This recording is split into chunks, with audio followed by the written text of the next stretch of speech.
জুলাই সনদ এর আইনি ভিত্তি দিতে হবে, আইনীকরণ করতে হবে, দিতে হবে। তাহলে আপনি আসল কাজটা করবেন কবে? আপনি কি বলে বিয়ে হবে কন্যার, তার হলুদ হলো, সবকিছু হলো, খাওয়া দাওয়া হলো, কিন্তু আসল যে বিয়ে পড়ানো সেটা হলো।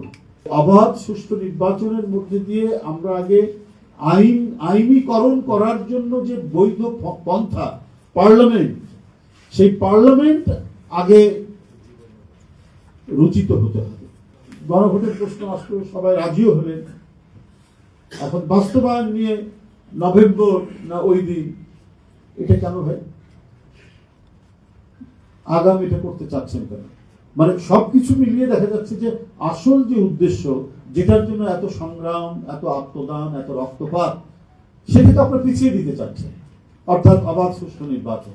আবু সাইদ বুক চিপিয়ে দাঁড়িয়েছে গুলি বরণ করতে, তার সেই মহিমান্বিত মৃত্যুকেও পরেও যে মহিলার বিদায় বলেনি, সেই মহিলার জন্য এবং তাদেরকে পুনর্বাসনের জন্য, তাদেরকে ফিরিয়ে আনার জন্য ভেতর থেকে কারা কারা কাজ করছে, কারা কারা চেষ্টা চালাচ্ছে। আর সরকারি এতদিন নীরব নিশ্চুপ বসে থাকলেন কেন? সরকারের ভিতরেই ভূত আছে, আমি এটা নিশ্চিত।